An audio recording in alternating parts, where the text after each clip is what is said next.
Kontento na nga sa kasalukuyan nilang buhay ang mag-asawang sina Alvin at Rina. Kapiling ang kanilang adopted daughter na siyang mahal na mahal nilang mag-asawa. Wala ngang mapagsidla ng saya ang mga puso nila dahil sa masayang pamilyang kanilang nabuo. Subalit isang pangyayari ang hindi inaasahan na siyang babago pala sa kanilang buhay. Hindi nga magkamayo ang mga medics sa pagsagip ng mga bata, magulang, teachers at ilan pang mga taong sangkot sa isang naganap na aksidente sa isang highway. Habang ang doktor naman na si Alvin ay palingalinga sa paligid, nawaring may gustong makita ang kanyang mga mata. Hanggang sa natanaw niya ang kanyang magina na humihingi ng tulong dahil naiipit ang mga to at dali-dali nga silang nilapitan ni Alvin. "Rina, Laika!" Tawag nga ni Alvin sa kanyang asawa at anak. "Alvin, tulungan mo kami!" Nagsusumamo namang sambit ni Rina, kung kaya't dali-daling ang tinulungan ni Alvin ang kanyang asawa at dahan-dahang inalis ang mga paa nito mula sa pagkakaipit. "Sobra akong nag-alala sa inyo. Hindi ko kakayanin kung mawawala kayo." Puno nga ng pag-aalalang wika ni Alvin ang maigpit nga niyang niyakap ang kanyang asawa pati na nga rin ang kanyang anak. "Ayos lang ako, Alvin. Pero ang anak natin kailangan pa rin natin siyang madala kaagad sa ospital." Ani naman ni Rina. "Papa, okay lang po kami ni Mama pero masakit na po ang mga paa ko dahil po sa pagkakaipit."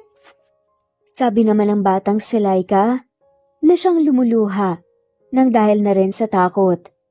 Pareho namang napatingin ang mag-asawa sa isang paa ng kanilang anak na siyang kasalukuyan pa rin palang naiipit. Kaya dagling kumilos nga sa Rina at Alvin para nga tulungan ang kanilang anak.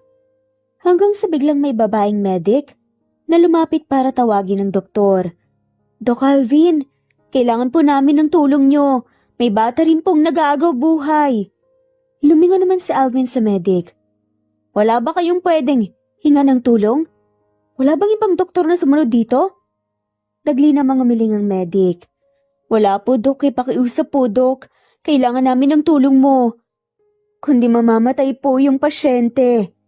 Sabi nga ng babaeng medic na tila ba desperada na sa tulong ng doktor. Ibinaling naman ni Alvin ang atensyon niya sa kanyang magina.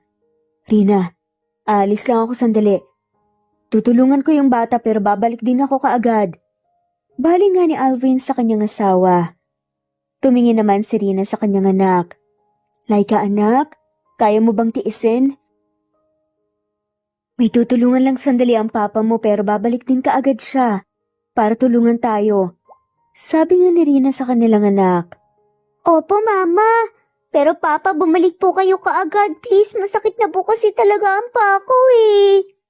Lumuluha na mangusal ng batang si Laika. "Oo anak, pangako yan. Babalik ka agad ako para tulungan ka." Sambit nga ni Alvin bago ito tuluyang umalis at sumama na nga sa medic na babae upang bigyan nga ng paunang lunas ang isang batang nag-aagaw buhay ng mga sandaling yun. Nang maiwan nga si Rina, sinubukan niyang alisin ang paa ng anak.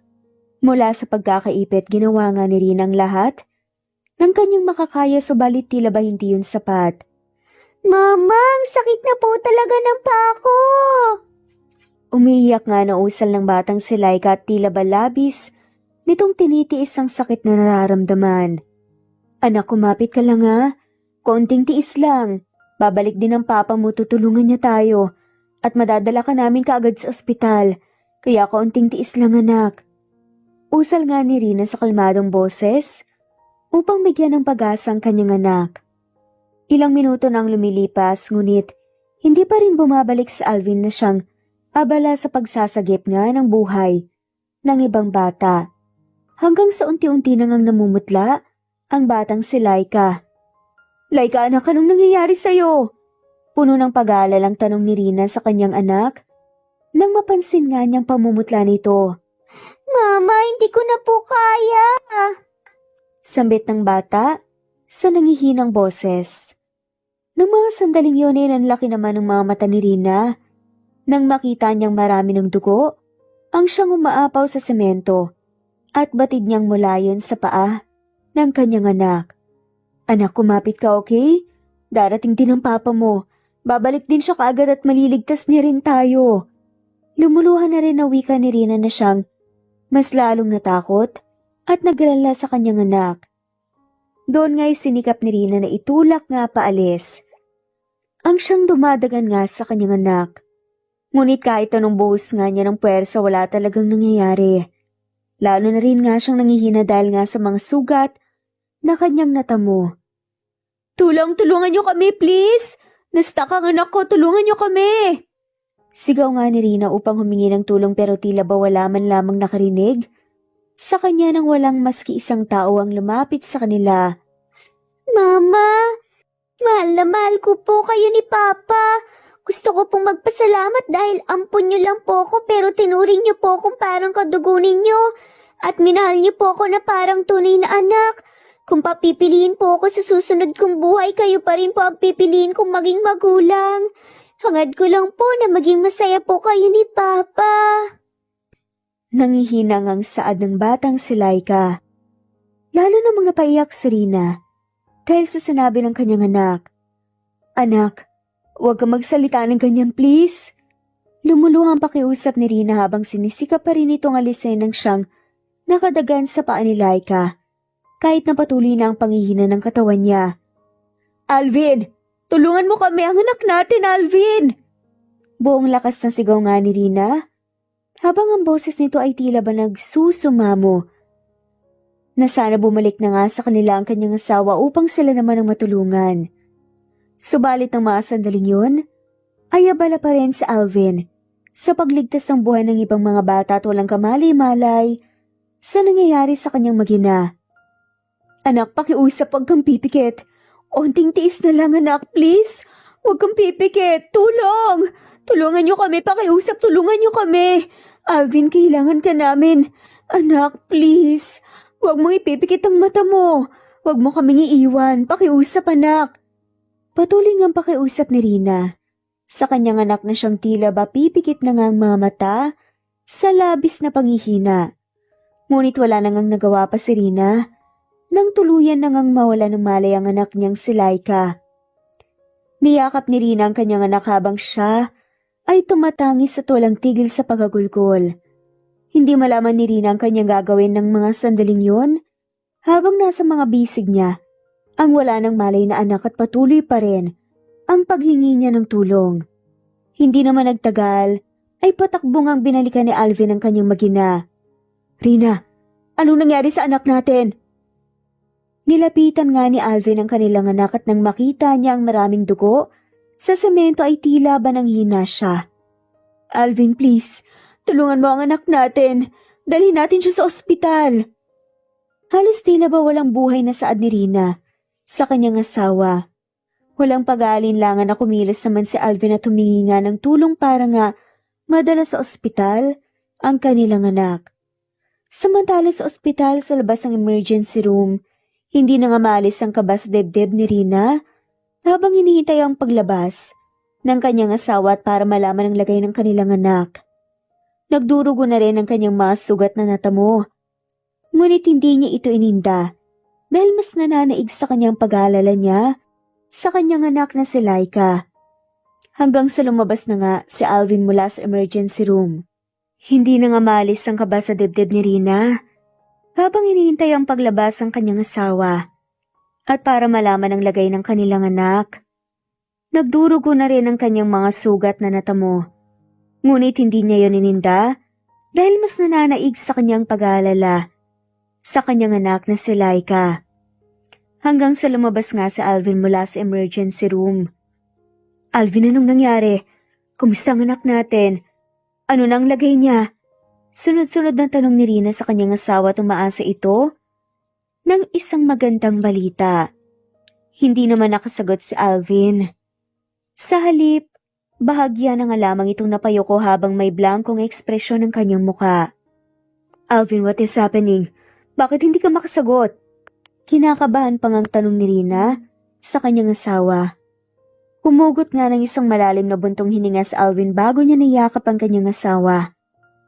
Namutawi ang kaba at pagtataka sa muka ni Rina, ngunit hindi nga siya umimik at hinintay na nga lamang ang kung ano mang sasabihin ni Alvin. Wala na nga ang anak natin. Wala na si Laika. Maraming dugo ang nawala sa kanya at yun ang dahilan ng pagkawala niya. Mahina at malungkot na sambit ni Alvin. Dahil sa narinig ay automatic na nanghina ang buong katawan ni Rina. Kaya mas humigpit nga ang pagkakayakap sa kanya ni Alvin. Sunod-sunod nga, muling nagsipataka ng mga luha ni Rina at tila ba nawalan siya ng lakas na hindi na nga niya nagawang makapagsalita hanggang sa mawalan nga siya ng malay. Makalipas ang ilang oras, unti-unting iminulat ni Rina ang kanyang namumugtong mga mata at una nga niyang nakita ang kanyang asawa na siyang nagbabantay at labis na nag-aalala sa kanya habang ang suot pa nga nitong puting lab coat ay nagkaroon na ng dugong mantsa. "Kamusta ang pakiramdam mo?" tanong ni Alvin sa tonong nag-aalala. Bumangon si Rina. Pinasadahan nga niya ng tingin ng buo ang katawan at nagamot na rin ang mga sugat niya. "Hindi ko masabing okay ako. Ramdam ko ang sakit ng buong katawan ko pero wala yatang papantay sa sakit na nararamdaman ko sa parteng to." Walang buhay na sagot ni Rina kung saan itinuro nga ang kanyang kaliwang dibdib. Naupo naman si Alvin sa hospital bed at hinawakan ang kamay ng kanyang asawa. "I'm really sorry. Kasalanan ko ang lahat. Kasalanan ko kung bakit nawala ang anak natin. Kung sana bumalik ako kaagad. Kung sana hindi ako nahuli ng dating. Kung sana mas inuna kong tulungan ang anak natin, baka buhay pa siya ngayon." Halos maluha-luhang ang sabi ni Alvin na siyang sinisisi nga niyang sarili sa pagkawala ng kanilang anak. Umiling-iling naman si Rina. "Don't blame yourself. Ginawa mo lang ang layunin mo bilang isang doktor. Alam mo na naghinip ako. Napanaginipan ko ang anak natin, gusto ko na siyang samahan pero ayaw niya. Dahil ayaw niyang maiwan kang mag-isa. Alam niyang sisisihin mo ang sarili mo at sinabi niya sa akin na wala kang kasalanan. Pareho nating hindi ginusto ang mangyari pero wala na tayong magagawa pa kundi tanggapin na wala na nga ang anak natin." Wika ni Rina at muli ngang lumuha ang kanyang mga mata na tila ba walang kapaguran sa pag-iyak. Hindi na rin nagawa pang pigilan ni Alvin ang kanyang luha na siyang tumakas na rin sa kanyang mga mata at niyakap niya ang kanyang asawa. Sa paglipas ng mga araw, sinubukang magpatuloy sa buhay ni Rina at Alvin matapos nilang ilibing ang kanilang namayapang anak. Nag-live si Alvin sa kanyang trabaho at pinagtuunan nga niya ang kanyang asawa ng pansin at hindi nga siya umalis sa tabi nito. Hanggang sa isang gabi ay may nangyari nga sa kanilang dalawa. "Mahal na mahal kita, Rina. Nawala man ang anak natin pero hindi ako alis sa tabi mo." Ani ni Alvin ang halikan niya sa noo ang kanyang asawa. "Mahal na mahal din kita." Tugon naman ni Rina na may tipid ng ngiti sa mga labi. Muli ngang hinalikan ni Alvin ang mga labi ng kanyang asawa bago niya ito ikinulong sa mga bisig niya at nakatulog na nga silang dala ang pagod.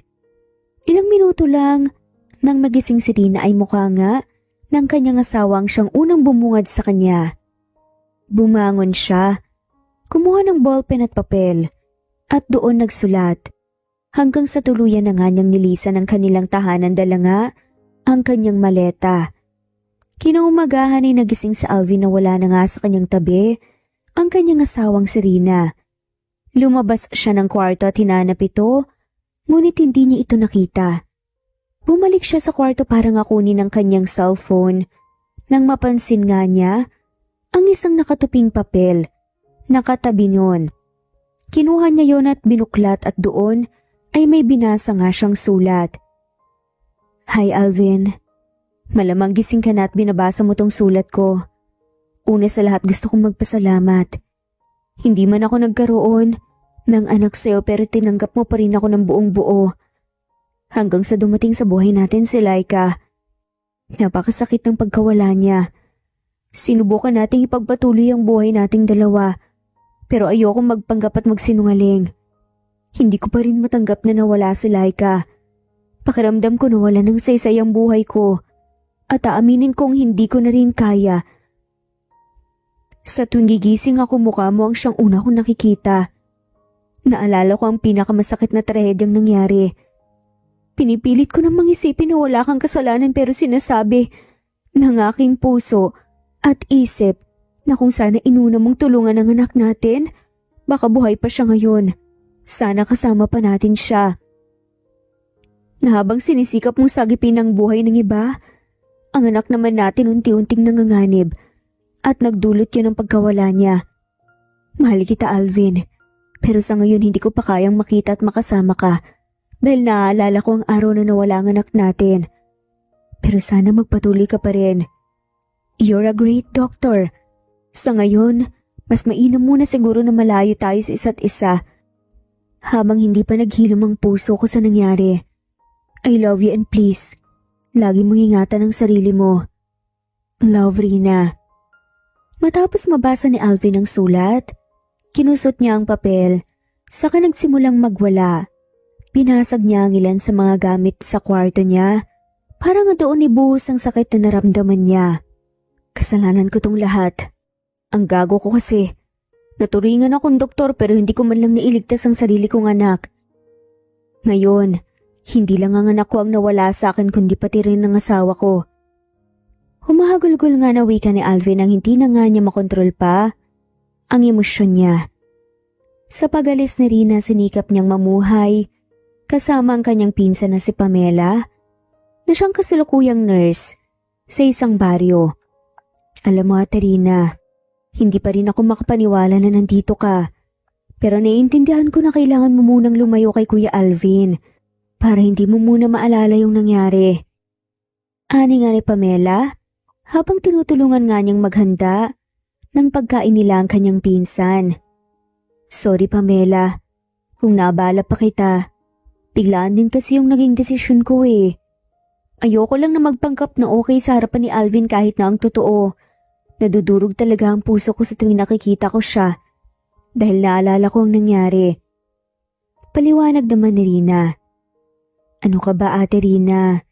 Ayos lang naman sa akin, okay nga rin yun eh. Kasi wala naman din akong kasama dito sa bahay. Saka, tayo na lang din kaya ang magkapamilya. Napangiti naman si Rina at naupo nga silang dalawa para kumain. Nang ilang sandali lang, biglang natigilan nga si Rina at napahawak sa bibig niya.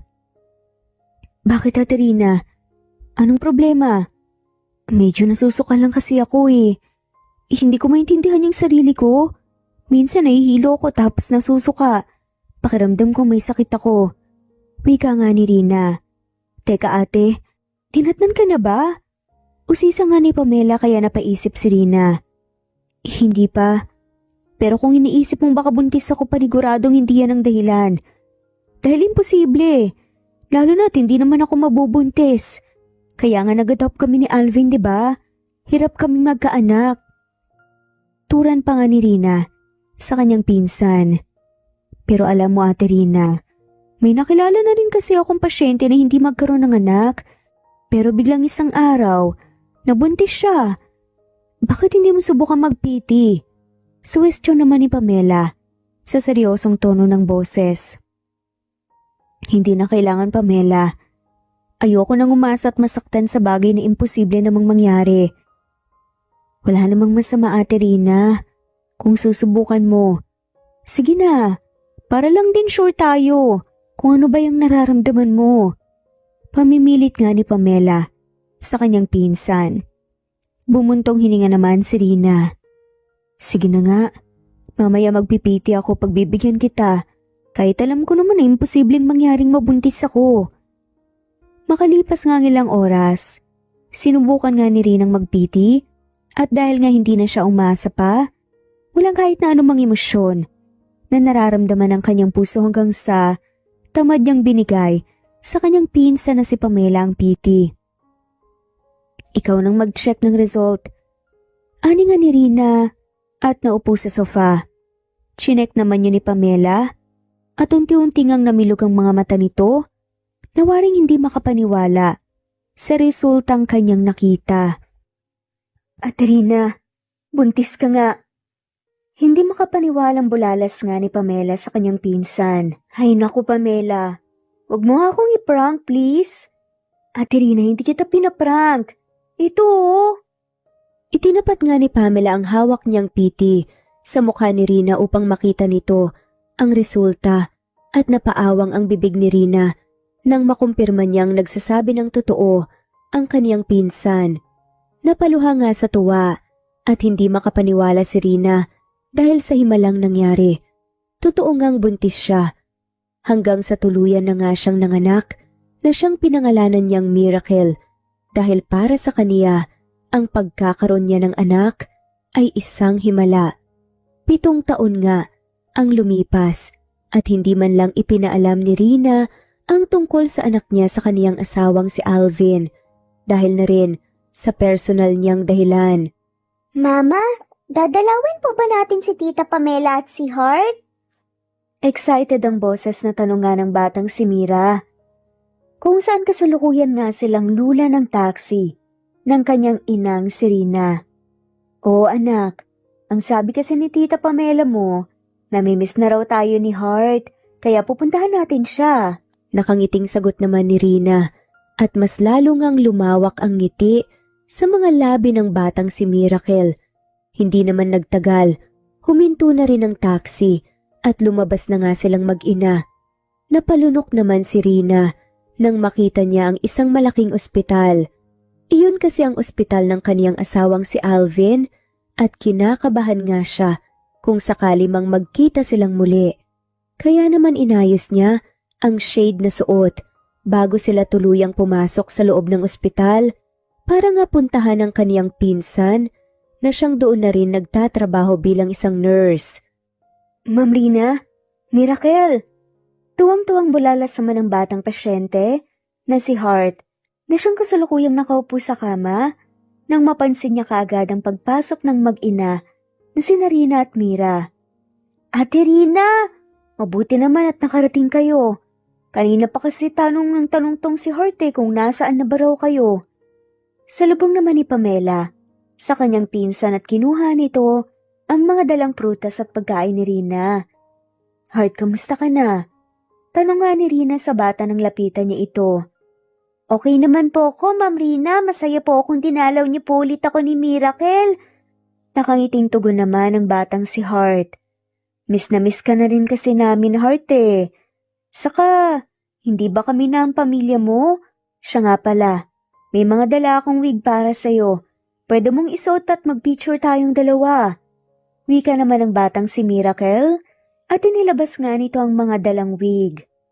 Napangiti naman ang magpinsa na sina Rina at Pamela habang pinagmamasdan ng dalawang bata na masayang muling nagkita. Kamusta siya? Tanungan ni Rina sa kanyang pinsan. Ang totoo niyan, mas lalong lumulubha ang kalagayan niya.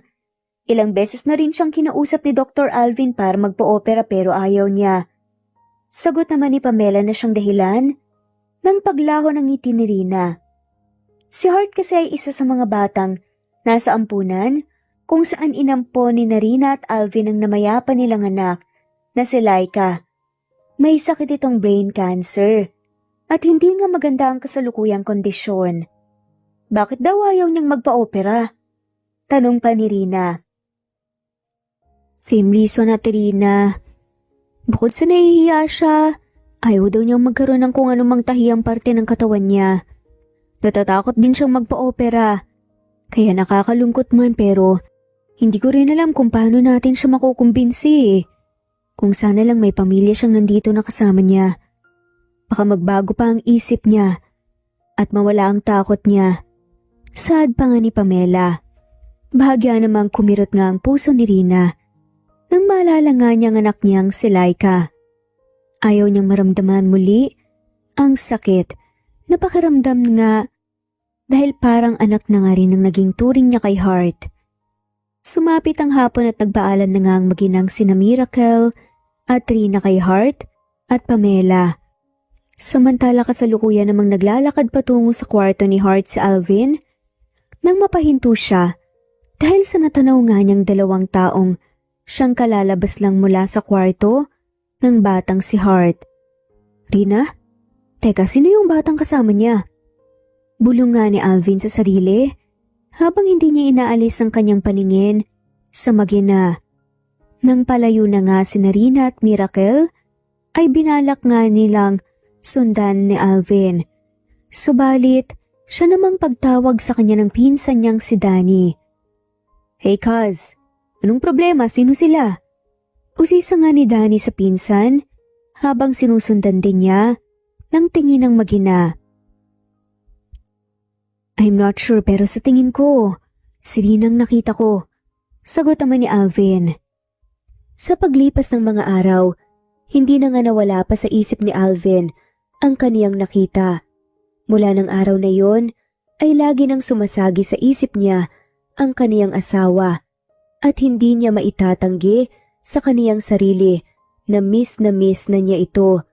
Ngunit nandoon pa rin ang tanong sa kaniyang isipan kung sino ba ang batang kasama ni Rina nang makita niya ito at gusto niya ngang malaman ang sagot sa mga tanong sa isip niya. Isang araw, muli ngang dumalaw si Rina kay Hart kasama ang kaniyang anak na si Miracle. Kasalukuyan na ngang nag-uusap ang magpinsan na si Rina at Pamela at nang mga sandaling din iyon ay patungo nga sa kwarto ng batang si Hart, si Alvin. Hinawakan nga ni Alvin ang doorknob at marahan itong pinihit para nga buksan ang pinto. Ngunit bigla siyang natigilan nang makarinig siya ng mga nag-uusap na boses sa loob ng kwarto na siyang pamilyar sa kaniya. Siya nga pala, Ate Rina. Wala ka ba talagang balak na sabihin sa kanyang tungkol sa anak niyo? Tanong pa nga ni Pamela sa kanyang pinsan at lingid nga sa kanilang kaalaman na ang doktor na si Alvin ay nasa pintuan lamang habang nakikinig sa kanila. Para saan pa? Masaya na kami ng anak ko. Masaya ako na kasama ko ang anak ko at saka ikaw. Hindi na para malaman ng ama ni Mira ang tungkol sa kanya. Sagot naman ni Rina habang abala ito sa pagbabalat at paghihiwa ng apple. Pero Ate Rina, ayaw mo bang mabuo ang pamilya mo? Hindi ba? Yun naman ang pangarap mo noon pa, ang magkaroon ng isang buong pamilya. Pamela, hindi ko pwedeng pairalin ang puso ko lang. At alam mo ang dahilan kung bakit.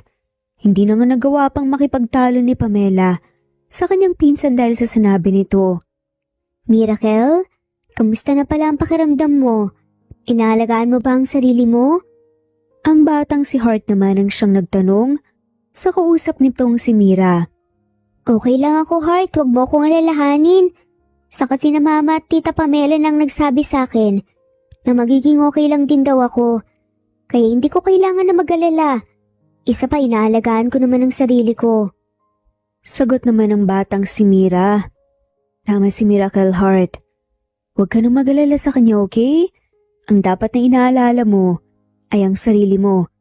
Kailangan mong maging okay at magpagaling. Ayaw mo naman sigurong malungkot si Mira dahil sa pag-aalala, di ba? Sabat naman ni Rina sa kalmadong boses. Napasimangot naman ang reaksyon ng mukha ng batang si Hart. Alam mo Mira, mabuti ka pa at may mama at tita kang nag-aalaga sa'yo.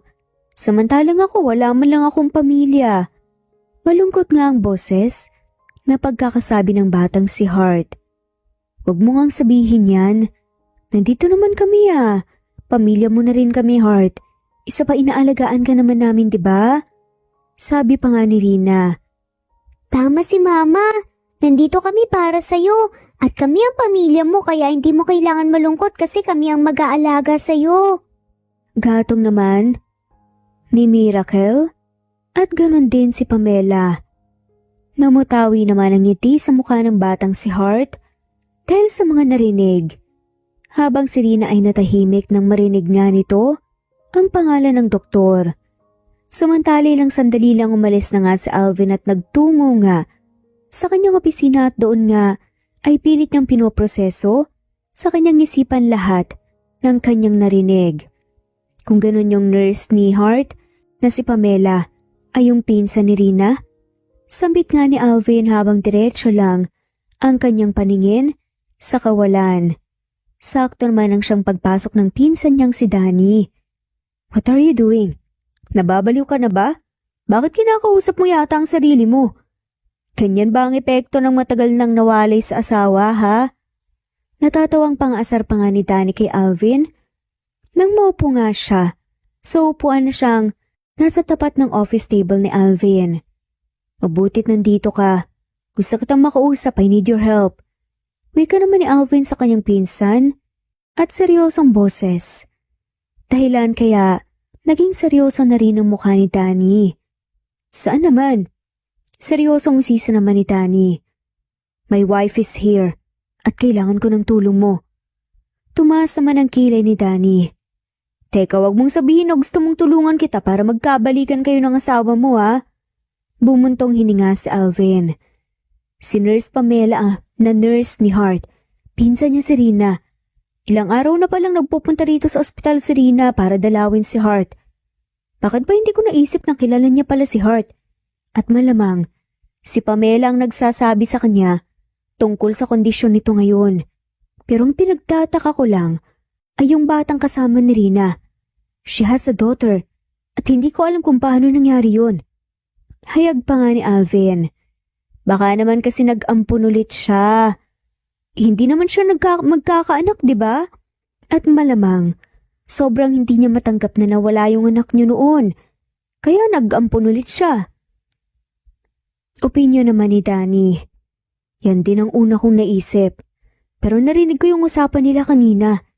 Pinag-uusapan nila yung tungkol sa ama ng anak ni Rina.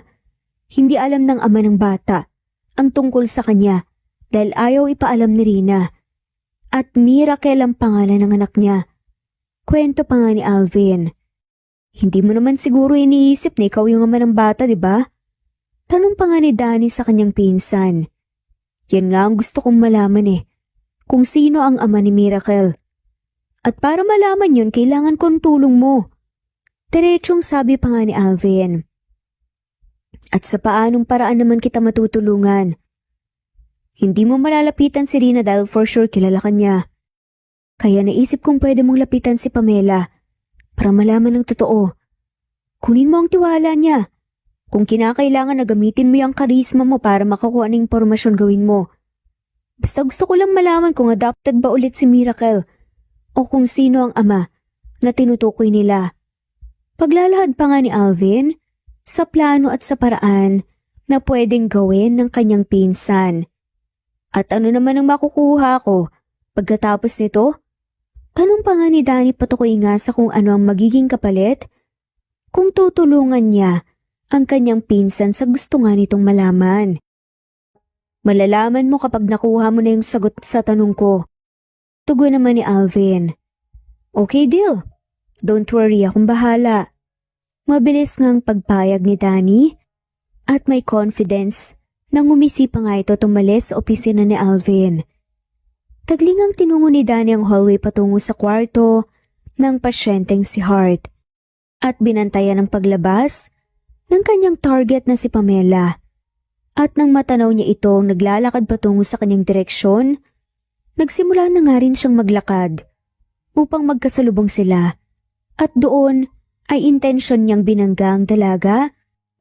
Dahilan kaya nahulog nito ang hawak na medical clipboard at taglingang tinulungan ni Danny ang nurse. I'm sorry, miss. Hindi ko sinasadyang mabangga ka.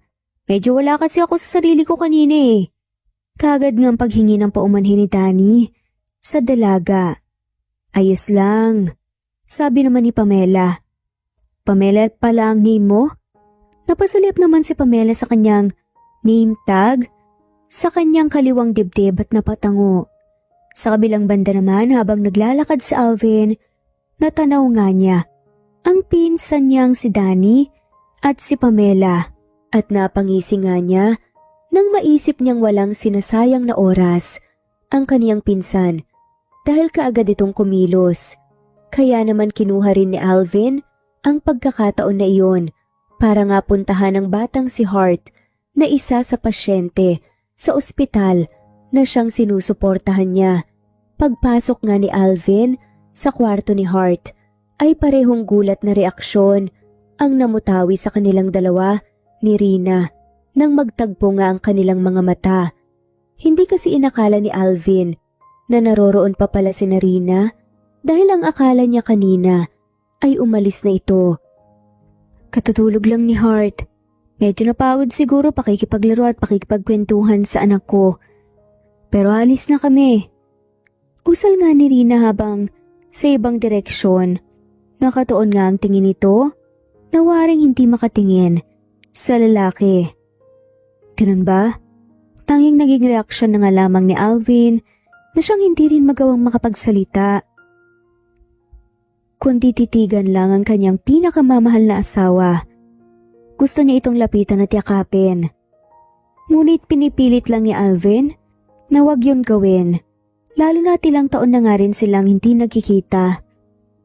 Wala na rin kasing naging balita pa si Alvin patungkol nga sa asawa, kung kaya't hindi na nga rin niya alam kung paano niya ito kakausapin ngayon. Hello po! Kayo po ba si Dr. Alvin? Napatingin naman si Dr. Alvin sa batang si Mira nang kunin ito ang kanyang atensyon. Lagi ka pong kinikwento sa akin ni Hart, mabait daw po kayong doktor. Dagdag na sabi pa nga ng batang si Mira. Napangiti ng kusa si Alvin sa narinig. At akmang lalapitan nga sana niya ang bata nang bigla namang humarang si Rina na parabang pinipigilan niyang magkalapit nga ang dalawa. Tamang sinabi niya madalas kang ang kinukwento sa amin ni Hart bilang isa sa mga taong nag-aalaga at nag-aalala sa kanya. Sabi pa nga ni Rina. Sinusubukan maging kalmado. Ganun ba? Sige. Alis na muna ako. Babalik na lang ako kapag nagising na si Hart. Biglang paalam naman ni Alvin at kaagad nang lumabas. Ramdam kasi niya na naiilang nga sa kanyang asawa na si Rina kung kaya't siya na nga muna ang umiwas. Samantala ang pinsan nga ni Alvin na si Danny, patuloy pa rin ang pakikipag-usap sa nurse na si Pamela. Alam mo, madalas ako rito sa ospital. Pero bakit ngayon lang yata ako nakakita ng isang magandang nurse? Hirit pa nga kaagad ni Danny para simulan nga nakunin ang atensyon ng dalaga para nga sa kanyang plano. Bahagya namang namulang magkabilang pisngi ni Pamela, ngunit para bang nahiya ito sa binata. Teka, sabi mo madalas ka rito sa ospital. Bakit pala? May pasyente ka ba ritong dinadalaw? Tanong pa nga ni Pamela upang ililihis nga ang usapan.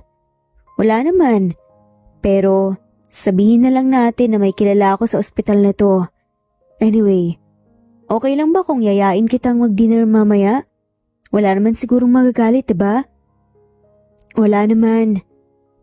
Kaagad na danay naman ni Pamela na siyang umiling-iling pa. Ibig sabihin ba niyan pumapayag kang makipag-dinner sa akin? Tanong pa nga ni Danny na may pilyong ngiti sa kanyang mga labi.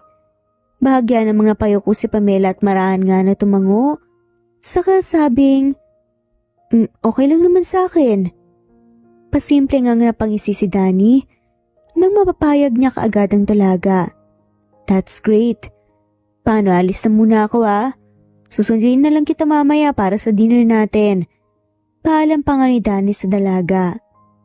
Matapos nga ang tagpong yun, bumalik naman kaagad si Pamela sa kwarto ni Hart kung saan naghihintay nga sa kanya ang kanyang pinsan at pamamangkin.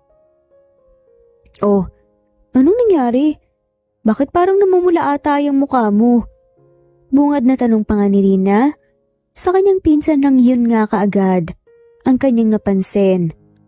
Ano kasi Ate Rina kanina may lalaking nagyayang makipag-dinner sa akin. Kwento naman ni Pamela.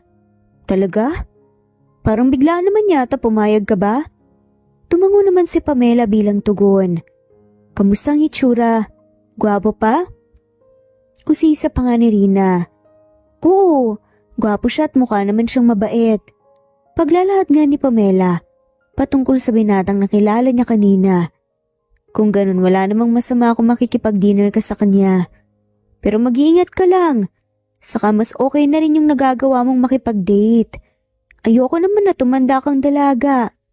Komento pa nga ni Rina. Hindi naman date yun ate Rina eh. Dinner lang. OA naman nito. Pagtatama pa nga ni Pamela sa kanyang pinsan sa tonong nahihiya. Tipid naman na napangiti lang si Rina hanggang sa maalala niya rin ang nangyari kanina. Kanina pala, nagpunta rito si Alvin. Panimulang pagkukwento ni Rina. Nagkita kayo ni Doc? Paano nangyari yun? Anong nangyari? Gulantang na reaksyon naman ni Pamela. Napasulyap naman si Rina sa kanyang anak. Na siya nga bala nga sa paglalaro sa kanyang cellphone bago muling bumalik nga sa kanyang pinsan. Wala naman. Umalis din naman siya kaagad. Paano yan ate Rina? Hindi ka na ba pupunta rito sa ospital? Pupunta pa rin naman kami ni Mira para dalawin si Heart. Kailangan lang maiwasan na magkita pa rin kami. Ayokong tumating sa punto na tanungin niya ako patungkol sa anak ko. Usal pa nga ni Rina. Huwag ka mag-alala, ate Rina. Sa mga susunod na araw gagawa ako ng paraan para hindi kayo magkita. Pag-a-assure naman ni Pamela sa kanyang pinsan. Hindi naman nagtagal, lumisan na nga sa ospital ang mag-ina. Hanggang sa sumapit na nga ang gabi. Hi! Batingan ni Danny kay Pamela nang makita niya ito sa hallway kung saan nga siya naghihintay. At doon nga ay naalala ni Pamela na may dinner nga pala silang dalawa. Ready ka na ba sa dinner natin? Tanong pa nga ni Danny sa magdalaga. Bahagya namang tumango si Pamela. Nawaring nahihiya pa rin sa lalaki.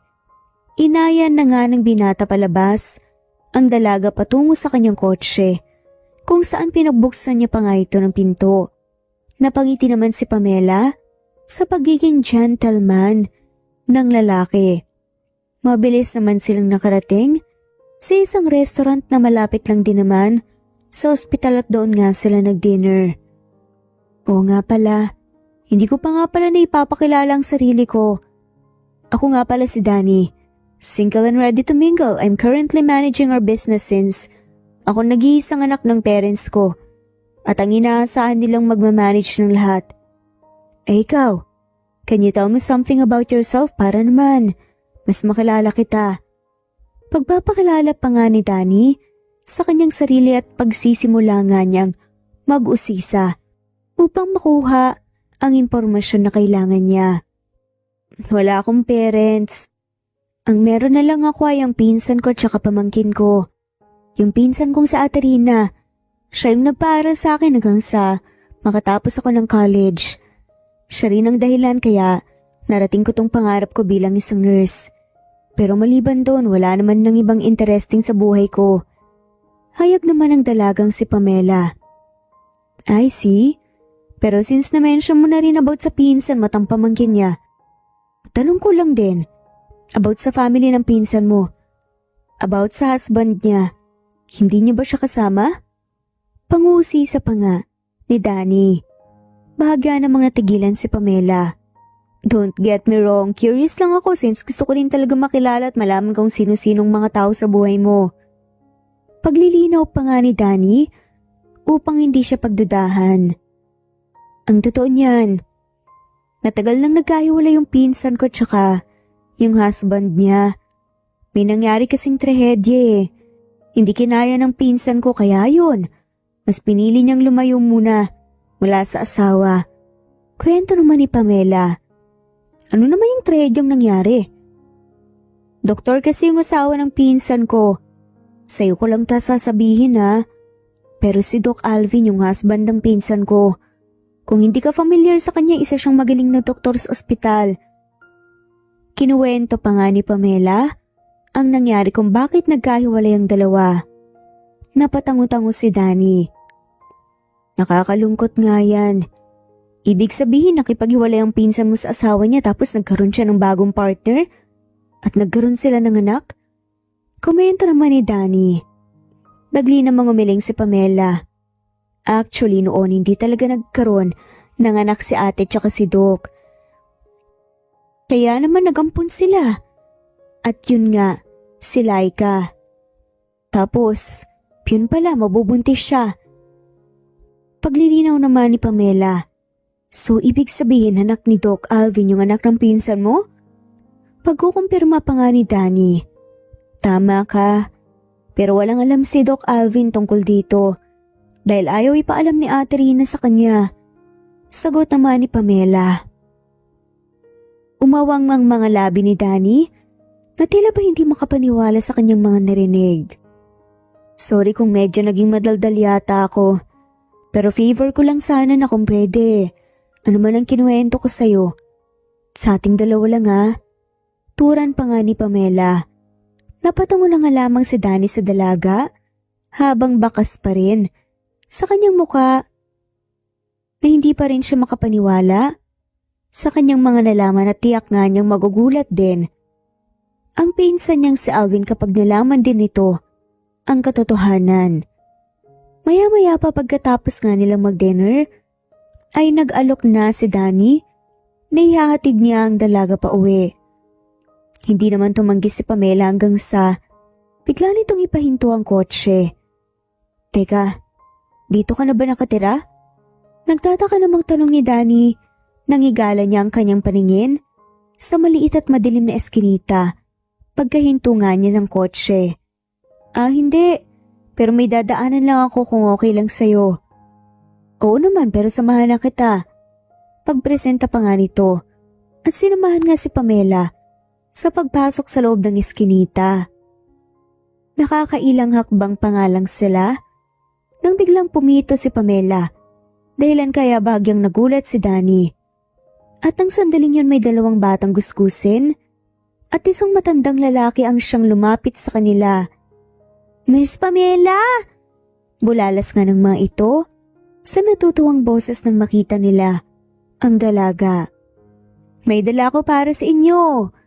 Nakangiting wika naman ni Pamela at inilabas nga niya ang mga pagkain na tinake out niya mula sa dinner nila ni Danny kanina at binigay nga niya ngayon sa tatlo. Maraming salamat talaga, Nurse Pamela. Hulog ka talaga ng langit sa amin. Hindi pa kasi kami kumakain at sumasakit na ang tiyan namin eh. Halos maluhaluhang saad pa nga. Wala yun. Masaya po akong makatulong sa inyo. O siya, uwi na po ako. Lagi po kayong mag-iingat. Tsaka yung mga pagkain na dinala ko para sa inyo. Masasarap yan dahil galing yan sa mamahaling resto. Magpakabusog kayo. Sad pa nga ni Pamela sa matandang lalaki. Natawa ang dalawang bata at ang matanda at labis na nagpasalamat. Habang ang binatang si Danny hindi na malayan, na nakatitig na pala siya sa dalaga at namumutawi nga sa kanyang mga mata ang pagkamangha. Siya nga pala, sorry kung tinake out ko na yung mga pagkain na hindi natin naubos kanina. Sayang kasi saka naalala ko sila. Naisip kong dalhin na lang para sa kanila yung mga natira at hindi natin nagalaw na pagkain. Ani nga ni Pamela nang bumalik na nga ulit sila sa kotse. Wala yun. Maganda nga yung ginagawa mo eh. Sana sinabi mo sa akin yung tungkol sa kanila. Di sana umorder pa ako ng marami para mas marami ka sanang naibigay sa kanila. Nakangiting ani pa nga ni Danny. Okay lang yun, salamat. Tura ni Pamela at hindi nga namalaya ni Danny na muli na naman siyang napatitig sa dalaga hanggang sa bigla siyang matauhan at nag-drive na nga ito para ihatid si Pamela. Matapos may ihatid, ang nurse dumiretso na nga si Danny sa bahay ng kanyang pinsan na si Alvin para nga sabihin lahat ng kanyang nalaman patungkol kay Rina. Anong ginagawa mo rito? Bungad na tanong nga ni Alvin nang makita nito ang kanyang pinsan. Kaagad namang hinila ni Danny si Alvin at pareho silang naupo sa sala. May mga sasabihin ako sa'yo. Tiyak na magugulat ka sa mga nalaman ko. Panimula pa nga ni Danny na mo hindi na nga siya makapaghintay pa na masabi sa pinsan niyang lahat. Nalaman? Tungkol ba to sa pinapagawa ko sa'yo? Tanong nga ni Alvin at tumango naman si Danny. Kung gano'n anong mga nalaman mo? Yung batang si Miracle, hindi siya ampon, kundi anak talaga siya ni Ate Rina. Kaya Miracle ang pinangalan sa kanya dahil isang himala na nagbuntis siya. Sabi pa nga ni Danny. Tumango-tango naman si Danny. Kung gano'n anak pala talaga niya si Miracle, nalaman mo ba kung sino nga ma? Nang magkahiwalay kayong dalawa, hindi naman nagkaroon ng bagong partner o ibang lalaki sa Ate Rina. Sagot ni Danny na siyang nagpakunot nga ng noon ni Alvin. Hanggang sa biglang namilog ang mata ni Alvin, na tila ba biglang may napagtanto. Sandali, sinasabi mo bang posibleng ako ang ama ni Miracle? Hindi lang posible. Ikaw talaga yung ama ni Miracle, si Pamela na mismo nagsabi sa akin. Pero hindi lang sinabi sa iyo ni Ate Rina. Natigilan sa Alvin sa narinig. Magkahalong gulat at saya ang siyang bumalakas nga sa kanyang muka at mga mata. Teka, nalaman mo ba kung bakit hindi sinabi sa akin ni Rina ang tungkol doon? Usisa nga ni Alvin. Hindi ko tinanong ang tungkol dyan eh. Dahil ayoko naman na maghinala sa akin si Pamela pero mas mainam na kung sa Ate Rina na mismong tanungin mo. Ang importante ngayon, alam mo na ang katotohanan. At may anak pala kayo ni Ate Rina. You're right. Kailangan talaga naming mag-usap ni Rina. Pagsang-ayon naman ni Alvin sa kanyang pinsan. Maya-maya pa ay biglang pumeke nga ng ubos si Danny. Anyway, ngayong natulungan kita para malaman mo yung sagot sa tanong mo, pwede ko na bang malaman kung ano yung kapalit? Tanong nga ni Danny habang inihimas niya ang baba niya. Yung isang resort namin sa Batangas. Sa'yo na yun. Tugon naman ni Alvin. Nanlaki naman ang mga mata ni Danny. Yung resort niya sa Batangas? Sigurado ka ba? Hindi ka ba nagbibiro lang? Wala nang bawian yan ah. Hindi makapaniwalang reaksyon pa nga ni Danny na siyang napatayo pa. Hindi ko na binabawi ang mga sinabi ko, salamat sa tulong mo. Sabi nga ni Alvin. Tanging nasabi lang ni Alvin. Saka ito tumayo at iniwan nga ang kaniyang pinsan sa sala. Hindi naman na nag-react pa si Danny kung saan sinundan lamang nito ng tingin si Alvin habang bakas pa rin sa kaniyang mukha ang masayang reaksyon. Ilang araw pa ang lumipas ay hindi pang muli nakita ni Alvin ang mag-ina. Iniisip niyang baka hindi na ito pumunta sa ospital, ngunit umaasa pa rin siyang makikita niya muli ang kaniyang asawa at ang kanilang anak. Ayaw rin naman niya itong puntahan sa bahay nila dahil ayaw naman niyang magalit at magtaka si Rina sa kanya. Kaya naman balak nga ni Alvin ay hintayin na lamang ang muling pagbisita ng mag-ina sa ospital para kay Hart. Ngayon ay nasa kwarto nga ng batang si Hart, si Alvin para nga kumustahan ang lagay nito. Nakausap po si Doc Ron. Ang sabi niya kahit papaano bumubuti na raw ang lagay mo. Alam mo masaya ako na patuloy mong nilalabanan ng sakit mo at tumatalab sa iyo lahat ng medication. Nakangiting sampit ni Alvin sa batang si Hart habang natutuwa ito sa progress sa kalusugan ng bata. Salamat Doc Alvin. Thankful po talaga ako sa inyo Doc, ni Doc Ron. Dahil hindi niyo po ako pinabayaan pati na rin po si Nurse Pamela tsaka si Ma'am Rina po saka si Miracle. Dahil po sa inyo, nagkaroon po ako ng pamilya at nararamdaman ko pong hindi po ako mag-isa. Wika naman ang batang si Hart. Basta lagi mong tatandaan, nakasama mo kami at nandito kami, okay? Tumangutango naman ang batang si Hart at ngumiti. Siya nga pala, tungkol sa kaibigan mong si Miracle at sa mama niya. Pwede mo ba akong kwentuhan tungkol sa kanila? Maya-maya pa ay pag-iiba nga ni Alvin sa usapan. Mabait po sila sa akin. Para po akong nagkaroon ng nanay at kapatid dahil po sa kanila. Kaso si Miracle po naawa po ako sa lagay niya. Biglang ang lumungkot ang reaksyon ng batang si Hart nang mabanggit nga ang tungkol sa kaibigan na si Miracle. Ha? Bakit? Anong ibig mong sabihin? Anong lagay ni Miracle? Sunod-sunod na usisa naman ni Alvin patungkol sa kanyang anak. Ang totoo po kasi niyan, may sakit po sa puso si Miracle. Namana raw po niya yun sa mama niya. Naawa nga po ko kay Miracle At para hindi po siya mahirapan at para hindi po lumala ang kondisyon niya, kailangan niya pong mag-undergo ng heart transplant dahil yun lang daw po ang paraan para maging normal po ang kalusugan ni Mira. Sad pa nga ng batang si Hart. Ilang beses na napakurap si Alvin dahil sa kaniyang mga narinig. Matapos niyang malaman iyon, ay nasasaktan nga siya para sa kaniyang anak. Lalo na at wala siya sa tabi nito habang sumusumpong ang kondisyon nito. Paglabas nga ni Alvin ng kwarto, ay tulala itong naglakad sa hallway habang iniisip ang kaniyang anak. Nang biglang sa hindi kalayuan, ay natanaw niya ang isang batang siyang kanina niya pang iniisip. At iyon nga ay si Miracle. Lumitaw ang ngiti sa mga labi ni Alvin nang makita niya ang kaniyang anak. Subalit kaagad din na naglaho iyon nang mapansin niyang tila ba nahihirapan ito habang nakahawak nga si Miracle sa kaliwang dibdib nito. At doon nga ay napagtanto ni Alvin na maaring inaatake na naman si Miracle ng sakit niya sa puso. Dali-dali ngang tumakbo si Alvin patungo sa kaniyang anak para nga tulungan ito. Salamat sa pagtulong mo sa anak ko. Hindi ko akalain na mas dadalas pa pala ang pagsumpong ng sakit niya. Usal pa nga ni Rina kay Alvin habang ang anak nitong si Mira ay natutulog sa ospital habang pareho nila itong pinagmamasdan. Anong plano mo tungkol sa sakit niya? Tanong naman ni Alvin. Nung nalaman ko na may congenital heart disease si Mira, kagad akong gumawa ng paraan para makahanap ng heart donor. Tinulungan mo akong makahanap ng heart donor at ikaw ang nag-opera para sa heart transplant. Litanya nga ni Rina na siyang nagbabalik tanaw sa nakaraan. Wala akong pinagsisisihan at ngayon sana hayaan mo ulit akong tulungan kita. Hayaan mong tulungan kitang makahanap ng heart donor para kay Mira. Sambit naman ni Alvin.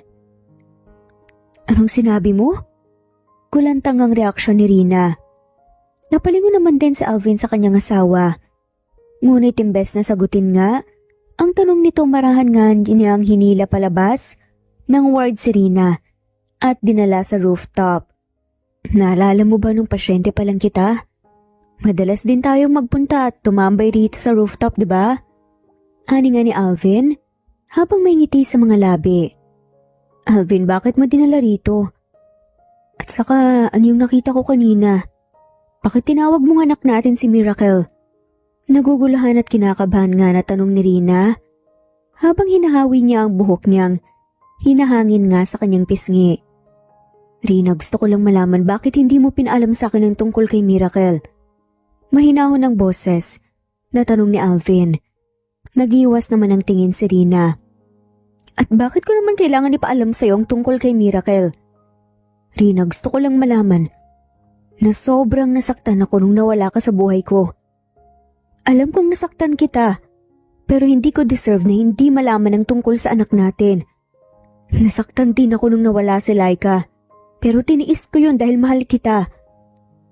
Dahil gusto kong mahanap yung peace of mind na gusto mo. Deserve ko bang maging mag-isa at pagkaita ng anak, ha? Rina, sana maunawaan mo na nasaktan din ako noon at mahirap din para sa akin ang nangyari. Dahil alam ko, ang totoo na ako ang ama ni Miracle. Bago ka umalis may nangyari sa atin, doon ka nabuntis at isang himalayon para sa'yo. Kaya nga Miracle ang pinangalan mo, di ba? Siguro naman deserve ko na matawag na papa ng sarili kong anak. Alam ko rin na mahal mo pa rin ako.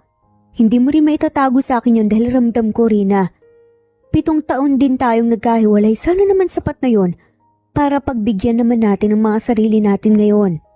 Matapos marinig ang mga sinabi ni Alvin, ay unti-unti ngang nangilid ang mga luha sa mga mata ni Rina na siyang kalaunan ay pumatak na rin ang mga yon. Nakaagad din namang pinahid ni Rina gamit ang kaniyang palad.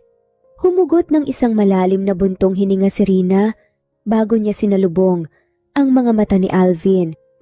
Tama ka. Ikaw nga man ni Miracle.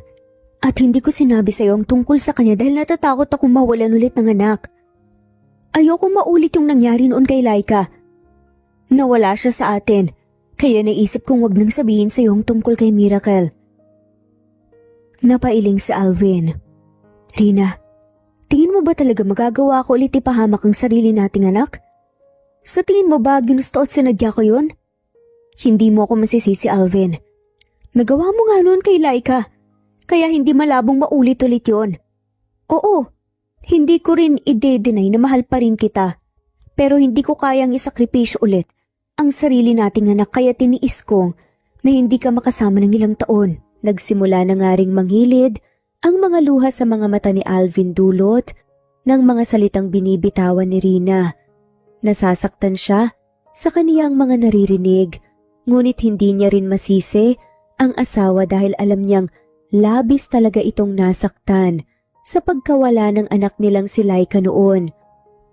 Pero hindi mo ba talaga ako kayang pagkatiwalaan ulit? Si Miracle may sakit din siya at ayokong tumunganga habang alam ko kung anong kondisyon niya. Hayaan mo akong maging ama sa kanya at pinapangako ko sa'yo na this time ililigtas ko ang anak natin pagkatiwalaan mo ko, Rina. Please, hindi ko na kaya pang palagpasin ang pagkakataon na to. Gusto ko nang mamatay noon pero sinikap kong magpakatatag dahil umaasa akong babalik at mahanap kita. Kaya please, wag mo na akong iwan ulit. Saad pa nga ni Alvin. Nang mga sandaling yun ay napahagulgol na nga lamang din si Rina sa balikat ni Alvin. Samantala abala nga sa pag-uusap sa hallway sina Danny at Pamela nang mapansin ni Pamela si Hart na siyang lumabas ng kwarto nito habang may dextrose pa nga ito. Lumapit sa kanila. Oh Hart, bakit ka lumabas? May problema ba? Salubong nga ni Pamela sa bata. Hinahanap ko po kayo. Gusto ko po kasi sanang lumabas para magpahangin eh. Sagot naman ng batang si Hart. Hi Hart, kamusta ng lagay mo? Nakangiting konsulta naman ni Danny sa bata. Hello po Mr. Danny. Ayos lang po ako. Bumubuti na rin po ang lagay ko. Nakangiting sagot naman din ng batang si Hart. Mabuti naman kung ganon. Teka, magkakilala kayo? Nagtataka namang tanong ni Pamela sa dalawa. Opo, Nurse Pamela. Pinsan po siya ni Doc. At madalas din po siyang nagpupunta rito para dalawin ako. Sad nga ng batang si Hart. At napalunok na nga lamang si Danny dahil sa kaba. Ano? Pinsan ka ni Doc Alvin? Gulantang at kunot ang noong baling naman ni Pamela sa binata. Hindi makasagot si Danny dahil hindi rin alam nito kung paano magdadahilan lalo na at mukhang buko na rin naman siya. Napakamot na nga lamang din siya sa batok niya at namuo ang pawis sa kanyang noo. Teka, bakit hindi mo sinabi sa akin na pinsan ka ni Doc? Paano nangyari yun? So plano mo ba talagang lapitan ako? Kaya pala tinanong mo ako tungkol kay Ate Rina at sa anak niya. Plano niyo ni Doc Alvin yun, no? Lagot ako kay Ate Rina nito eh. Bakit ba kasi ako kaagad ng tiwala sa'yo? Buliyaw pa nga ni Pamela na siyang hindi makapaniwala at naiinis sa nangyari. Hart, anong ginagawa mo rito sa labas? Tanong nga ni Rina dahilan kaya napunta nga sa kanilang dalawa si Alvin. Nakita nga nila si Dan at Pamela. Ma'am Rina, nandito po pala kayo. Nasaan po pala si Miracle? Hindi niyo po ba siya kasama? Baling naman ang batang si Hart kay Rina. Kasama ko siya pero nagpapahinga siya ngayon eh. Inatake na naman kasi siya ng sakit niya. Ano? Teka, okay lang ba ang pamanggit ko, Ate Rina? Nag-aalalang reaksyon naman ni Pamela. Okay lang naman siya. Kailangan lang din niyang magpahinga. At nakainom na rin naman siya ng gamot niya. Pero anong nangyayari pala kanina?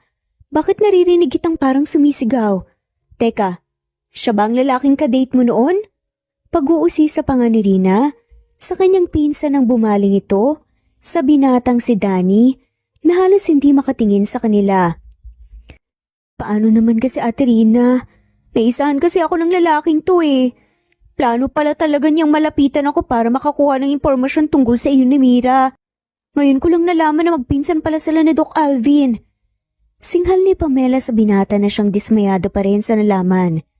Napalingon nga si Rina sa katabi niyang si Alvin, kung saan si Alvin ay naibaling naman ang tingin sa ibang direksyon. Kung ganun, ginamit mo pa ang pinsan mo para makalapit sa pinsan ko para malaman ng totoo?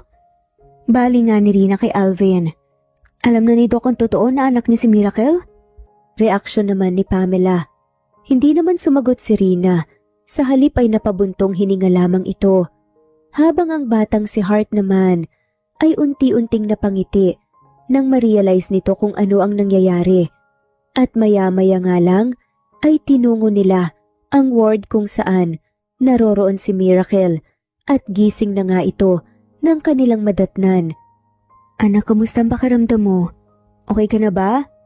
Mahinahon nga ang boses na tanong nga ni Rina. Sa kanyang ina nang maupo siya, saka maupang makatapat ito. Marahan namang tumango si Mira. Maayos na po ang pakiramdam ko, Mama. Mabuti naman kung ganun. Nag-alala ako kanina nung husto eh. Ani pa nga ni Rina. Mama, sorry po kung madalas po kayong pinag-aalala ha. Nakangusong paumanhin naman ang batang si Mira. Anak, hindi mo kailangan humingi ng sorry. Huwag kang mag-alala. Hindi rin magtatagal, hindi ka na mahihirapan. Kagaling ka rin sa sakit mo. Sabi nga ni Rina, upang bigyan ng pag-asa ang kanyang anak. Tama ang mama mo, Mira. Hindi rin magtatagal, makakalaya ka na rin sa sakit mo. Malaya mo na rin magagawa lahat ng gusto mo, katulad ng makipaglaro sa ibang bata. Ikaw rin, Heart. Makakalaya rin tayong dalawa sa mga sakit natin at makakapaglaro rin tayo. Excited na ako mangyari yun. Siya nga pala, salamat po pala Doc Alvin dahil tinulungan mo po ako kanina ha. Baling naman ito sa doktor na si Alvin. Lahat nga sila ay nabaling ang atensyon kay Alvin. Naani mo inaabangan kung anong magiging reaksyon at kung ano ang sasabihin nito sa sariling anak. Heart, di ba sabi mo kanina gusto mong lumabas para magpahangin? Halika magpahangin tayo. Biglang pagyayaya nga ni Pamela sa bata na waring nabasa nito kung ano ang sitwasyon. Palabas na nga silang dalawa nang hilahin din ni Pamela. Palabas ang binatang si Danny. Dahilan kaya naiwan na lamang si Rina at Alvin kasama ang kanilang anak na si Miracle. Nabalot nga sila ng katahimikan nang wala man lang bumalak na magsalita. Lalo na si Alvin na siyang pinapakiramdaman lamang si Rina sa kung ano ba ang mga maaari niyang sabihin sa anak nila. Ilang sandali pa ay hinawakan ni Rina ang kamay ni Alvin na para bang senyales iyon para sa doktor na panahon na para malaman nga ng anak nila kung sino ang ama nito. Miracle anak, may sasabihin sana kami ni Doc Alvin sa'yo. Sana pakinggan mo kami, okay? Sana maintindihan mo kung ano man ang sasabihin namin. Kalmado ang boses na panimulangang sabi ni Rina sa kanyang anak. Tinanong naman ito kung ano yon. Naupo naman si Alvin sa upuan na naroroon para makatapat nga ang magina. Huwag ka sanang mabibigla pero gusto sana naming sabihin sa iyo ang tungkol sa ama mo. Sambit nga ni Alvin. Po, kilala niyo po kung sinong papa ko? Tanong pa nga ni Miracle. Hinawakan naman ni Rina ang kamay ng kanyang anak. Sabay sabing, Anak, ang totoo niya ng papa mo ang nasa harapan mo ngayon. Ilang beses namang napakurap-kurap si Miracle bago ito napatingin kay Alvin. Ibig pong sabihin si Doc Alvin po ang papa ko? Hindi makapaniwalang reaksyon pa nga nito. Tumango-tango naman si Alvin bilang kaniyang tugon. Nang mga sandaling iyon ay kinakabahan nga si Alvin dahil iniisip niya ang posibilidad na baka hindi siya kilalanin na ama ng kaniyang anak. Lalo na at ilang taon din siyang wala sa tabi nito. Ngunit kaagad ding napawi ang kaniyang pangamba nang bigla na lamang siyang yakapin ni Miracle. Sana po, hindi po ito panaginip. Ilang beses ko na po kasing napanaginipan na kayo raw po ang papa ko eh. Sa totoo nga po nito, sana po kayo po talaga ang papa ko, Doc Alvin. Halos matunaw nga ang puso ni Alvin ng mga oras na yun dahil nga sa sinabi ni Miracle. Huwag kang mag-alala.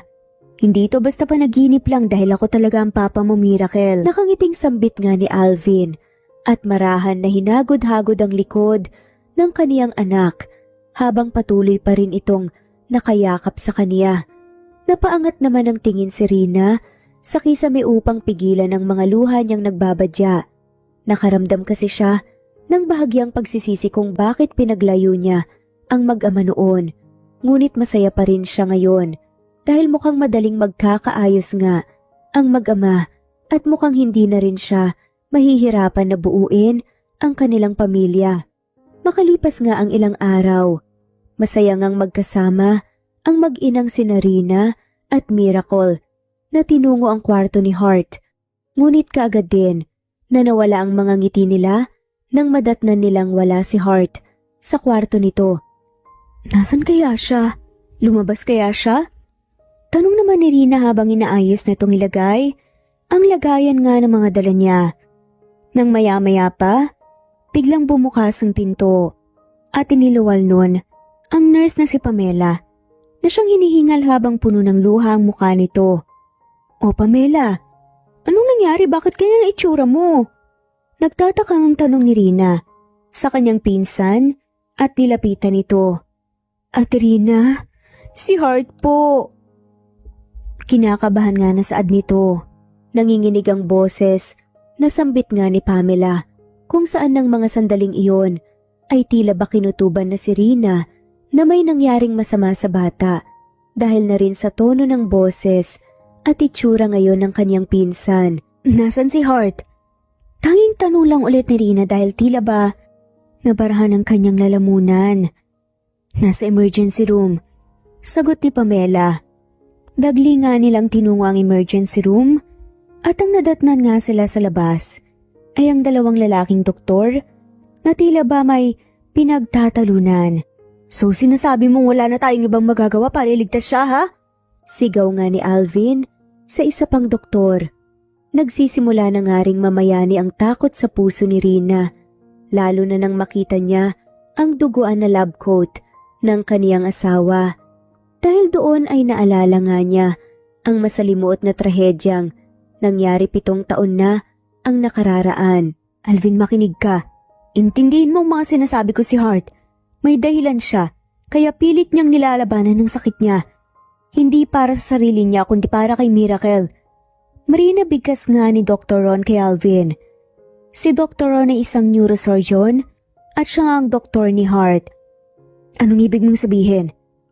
Naguguluhan namang tanong ni Alvin. Nung nawawalan siya ng pag-asa, nagagaling na siya. Ayaw niyang magpa-opera dahil natatakot siya. Pero isang araw bigla na lang niya akong tinanong kung pwede ba siyang mag-donate ng puso kung sakaling mawala siya. Siyempre nagulat ako at nagtaka. Hanggang sa sinabi kong pwedeng mangyari yun. Basta hindi maapektuhan ng cancer niya ang ibang organ ng katawan niya. Simula nun ginusto niyang gumaling at pilit niyang nilabanan ng sakit niya. Unti-unti akong natutuwa. Pero nasasaktan naman ako kapag naalala kong may iba siyang dahilan kung bakit nilalabanan niya ang sakit niya. Lagi niyang sinasabi sa akin ang kondisyon ng anak mong si Miracle. Naawa siya dahil nakikita niya kung gaano nahihirapan ito. O Alvin, tamang narinig mo.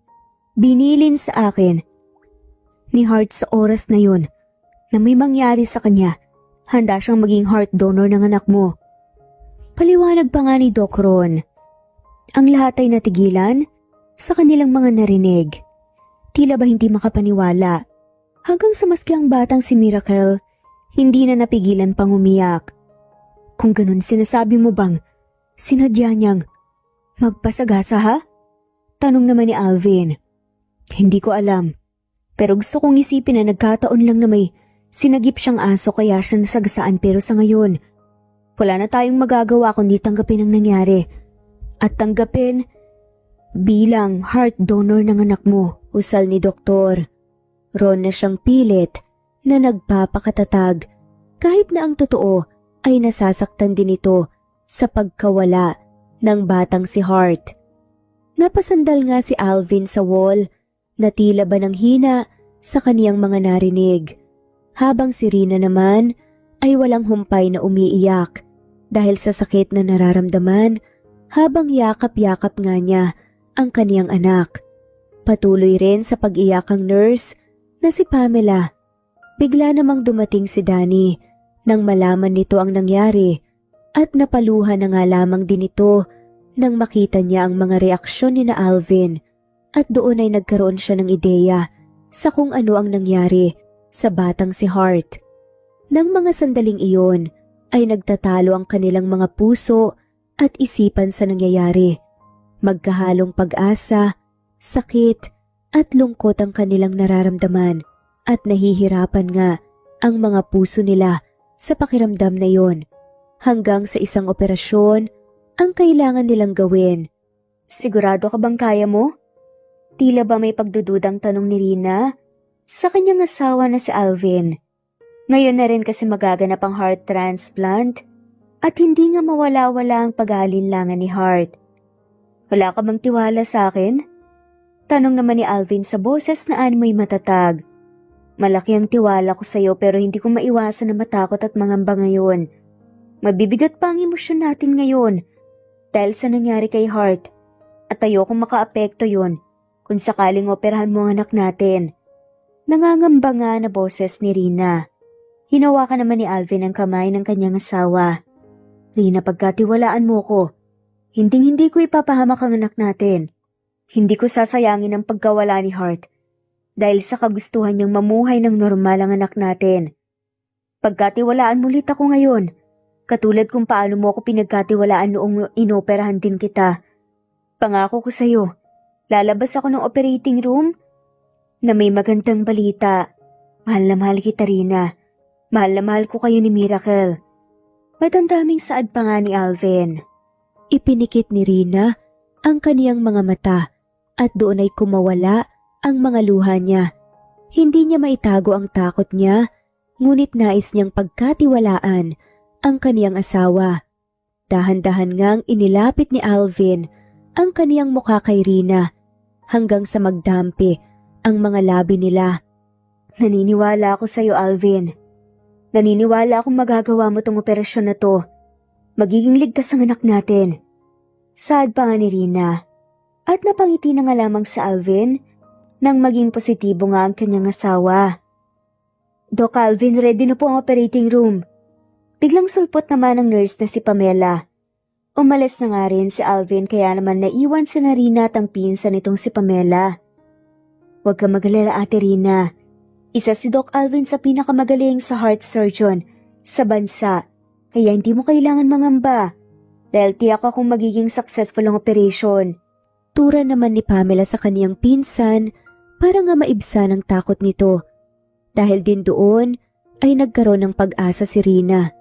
Ngunit hindi maitatago na patuloy pa rin siyang nangangamba, lalo na at muli na namang bumabalik sa kaniyang alaala ang nangyari sa anak nilang si Laika. Kasalukuyan ngang nasa labas ng operating room si Rina at Pamela habang naghihintay at ilang oras na nga silang naroroon. At sa bawat segundo, minuto at oras na lumilipas ay mas lalo ngang nadadagdagan ng kabang nararamdaman ni Rina. Lalo na at wala siyang ideya sa kung ano na ang nangyayari sa loob ng OR o operating room hanggang sa nakatulog na nga sa paghihintay si Rina at hindi na nga niya namalayan ang paglabas ni Alvin ng operating room. Matapos ngang magbihis ni Alvin ay binuhat niya patungo sa isang private room ang natutulog pa ring si Rina. Ilang oras pa ang lumipas ay unti-unti na ring nagising si Rina. Unang natanaw ni Rina ay si Alvin na suot ang puting lab coat habang tila ba naghahanda ito ng pagkain. Ilang beses namang ikinurap ni Rina ang kaniyang mga mata. Iniisip kung nananaginip lang ba siya o totoo na ang nangyayari. Alvin? Nag-aalinlangan pa ang tawag ni Rina sa kanyang asawa. Kaagad namang nagpunta ang atensyon ng doktor sa kanyang asawa at nilapitan. Mabutit kasing ka na. Hindi ka pa kasi kumakain eh. Alvin, anong nangyari? Successful bang operation? Maayos na bang lagay ng anak natin? Naging blanko nga ang reaksyon ni Alvin na siyang nagdulot ng kaba sa dibdib ni Rina. Ngunit kaagad din namang lumitaw ang ngiti sa mga labi ng doktor. O Rina, successful ang operation. Okay na ang anak natin. Nakaramdam nga ng malaking ginhawa si Rina matapos ang sinabi ng kanyang asawa. Salamat sa Diyos. Thank you so much, Alvin. Dahil sa tuwang nararamdaman, ay hindi nga napigilan ni Rina na halikan ang mga labi ng kaniyang asawa. Mabilis naman yun na tinugunan ni Alvin hanggang sa biglang bumukas ang pinto at kaagad ngang napaiwas ng tingin sina Danny at Pamela nang makita nila ang ginagawa ng mag-asawa. Sorry. Pagsasorry nga ni Danny at kaagad nga na isinara ang pinto. Bahagya namang napayuko si Rina, dulot ng hiyang nararamdaman. Habang si Alvin, natawa na nga lamang. Siguro next time kailangan na natin gawin to sa bahay para hindi na maudlot. Hirit naman ni Alvin kaya lalong namula ang pisngi ni Rina. Nakakalungkot pa rin isipin na nawala na si Hart. Pero masaya ako na successful ang naging operation. At okay na rin ngayon sina Ate Rina at Doc Alvin. Ani pa nga ni Pamela habang magkasama nga silang naglalakad ni Danny sa hallway ng ospital. Napatango-tango naman si Danny. Ganun talaga ang buhay. Minsan, kailangan ng sakripisyo para ikaliligaya ng iba. Ika nga lahat ng nangyayari may dahilan. Isipin na lang natin na masaya si Hart ngayon kung nasaan man siya dahil ligtas na rin ang kaibigan niyang si Miracle. Nakangiting komento naman ni Danny. Tama ka. Paniguradong masaya ngayon si Hart kung nasaan man siya. Pagsang-ayon naman ni Pamela. Nga pala, may iba tayo. Ikaw ba? Kailan mo ba planong magkaroon ng pamilya? Pag-iiba nga ni Danny ng usapan. Minsan sumasagi rin naman sa isip ko yan. Pero wala pa akong nakikitang lalaking katulad ni Doc Alvin eh. Sagot naman ni Pamela. Kung ganun yung tipo mo ay yung katulad ng pinsan ko? Oo, gusto ko yung faithful sa akin at kahit na anong mangyari, ako at ako pa rin ang mahal niya. Faithful naman ako ah. Bulong naman ni Danny. Ano yun? Usisa naman ni Pamela. Ang sabi ko, sana makahanap ka rin ng lalaking katulad ni Kuya Alvin. Gusto mo tulungan kita? Napangiti naman si Pamela at napahinto sa paglalakad. Kaya naman napahinto rin si Danny at napatingin sa kanya na waring nagtataka. Wala namang sinabi na kung ano si Pamela at bigla na nga lamang niyang mabilis na hinalikan ang pisngi ng binata. Sa tingin ko nahanap ko na siya. Sabi lang ni Pamela pagkatapos ay iniwan na niya ang binata.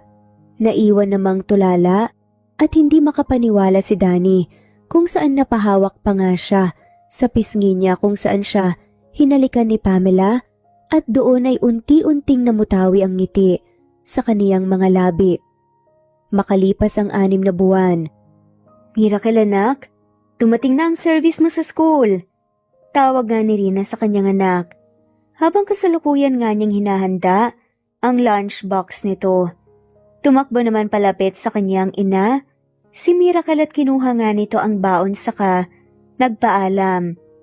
Thank you mama, I love you. Sambit nito at hinalikan nga sa pisngi si Rina. I love you too anak, ingat ka. Alis na po ko mama, pasabi na lang din po kay papa. Hindi ko na po kasi siya mahihintay eh, bye po. Tuluyan na ngang tumakbo palabas ng bahay si Miracle at sumakay ng bus na siyang service niya sa school. Napangiti naman si Rina nang sundan niya ng tingin ng palayong bus mula sa bintana. Maya-maya pa ay biglang may yumakap sa kaniya. Nakaalis ang anak natin? Hindi ko man lang siya naabutan. Wika pa nga ni Alvin sa tonong tila ba inaantok pa. Magulo rin ang buhok nito. Nahalata mong kagagising lang. Hinalika naman ni Rina ang pisngi ng kanyang asawa at sabay sabing, I love you, pinapasabi ng anak natin. Paano yung mama ni Miracle? Wala ba siyang sasabihin sa akin? Hirit pa nga ni Alvin dahilan kaya bahagyang natawa si Rina. Mahal na mahal kita. Laking pasasalamat ko sa Diyos dahil pinagtagpo niya tayong dalawa. Kung hindi dahil sa'yo, baka wala na ako rito sa mundo. At baka wala rin si Miracle. Ang dami nating pinagdaanan pero heto tayo. Magkasama pa rin tayo at mahal-mahal pa rin natin ang isa't isa. Of course, nagsumpaan tayo sa harap ng Diyos nung nagpakasal tayo at pangahawakan ko ang sumpaan natin sa isa't isa. Mahal na mahal din kita, Rina. Wala akong ibang hangad kundi ang maging masaya ka lang. Dahil makita ko lang na masaya ka, masaya din ang puso ko. Hinagka naman ni Alvin ang noo ni Rina bago nga niya hinagka ng labi nito. Mabilis naman ang naging tugon ni Rina sa halik na yon at nakapikit na nga lamang siya habang nakakapit sa batok ng asawa. Excited na akong magkaroon tayo ng baby number 2. Bulong pa nga ni Alvin sa tenga ni Rina. Sa tingin mo ba posible pa ako mabuntis? Bakit naman hindi? Nabuo nga natin si Mira, di ba? Kaya hindi imposibleng makabuo ulit tayo. Ang isa pang miracle. Pero paano kung hindi na? Paano kung si Miracle lang talaga ang kaisa-isang himala sa buhay natin? E di okay lang. Kung ano man ang pagkaloob sa atin ng Diyos, malugod nating tatanggapin.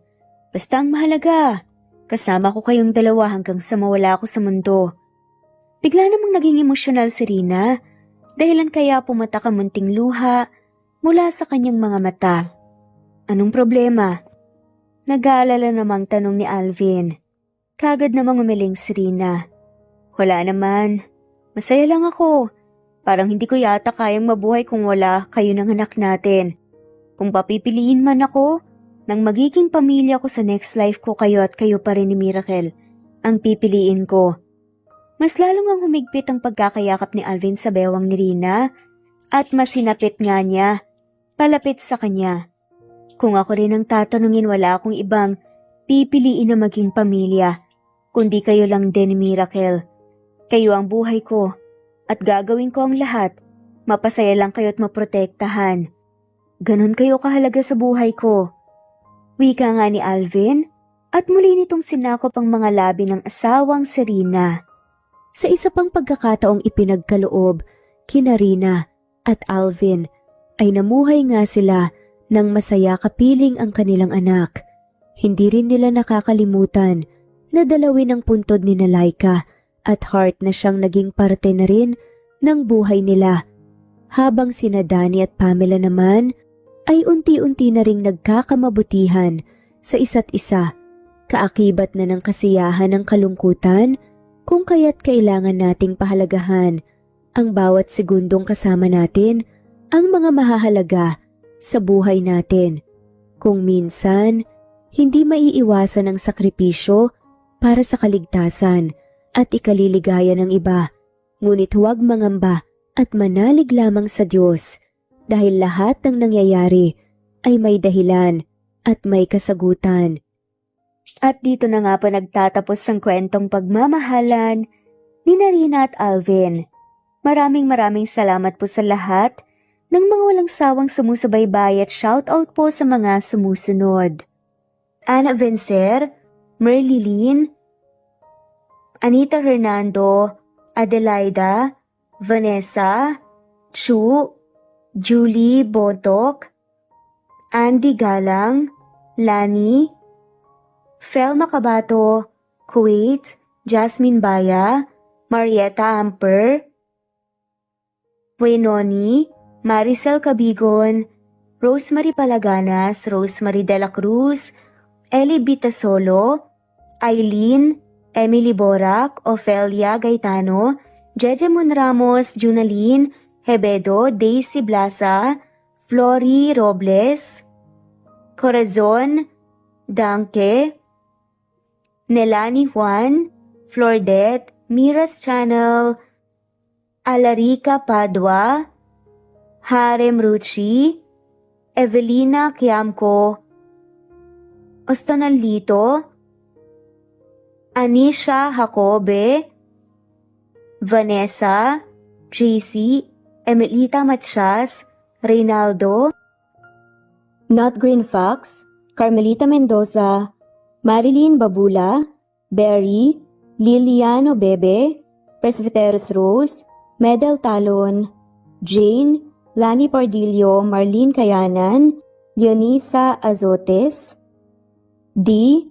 Marie Ramos, Araceli Lilio Saria, Miras Channel, Raquel Epe, Gina Trutor, Jane Hartley, Sunshine Sotalbo, Maricel Cabigon, Merlin Baroza, Gina Marayo, Merlin Rodel Obejero, Hans, Cecilia Comoda, Taha ni Vlog, Merlin, Kuya Atok, Maria Merly Brogada, Marilu Cabantac, Filipina, Eileen, Mercedita San Jose, Lovina Galang, Lilian, Teresita de Jesus, Monina Aviles, Yula Pedrona, Romana Gorospe, Rosemary Vasquez, Marley Lazaraga, Leonisa Azotes, Jocelyn Tancinco, Estelita Mahia, Ding Lege,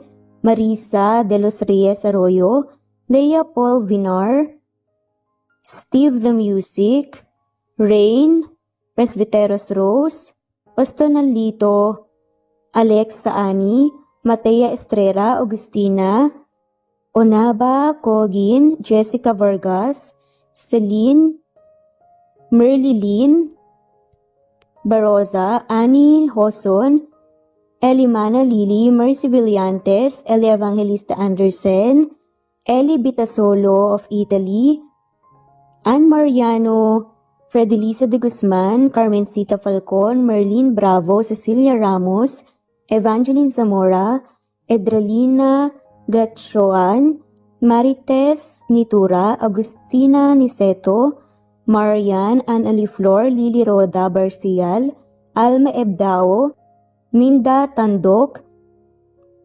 Flores, Melinda Sano, Thelma Mora, Juliet Panlilio, Edna, Elvi, Delia, Fenavares, Sally Lariano, London Villas, Danica Selga, Lani Pardillo, Teresita Schmid, Charlie, Nora Bell Evans, Roger, Lloyd Dasalon, Bella, Nelly Ortiz, Mary Rose Carillo Jesusa, Enday Samante, Enday Lebra, Yolanda Tejida, Honey Villasenor, Tessie, Marichan, Ann Mariano, Wilma Guzman, Gabrielio, Liu, Maria Rica Natividad, Melanie Juan, Anita Hernando, Teresita Arevalo,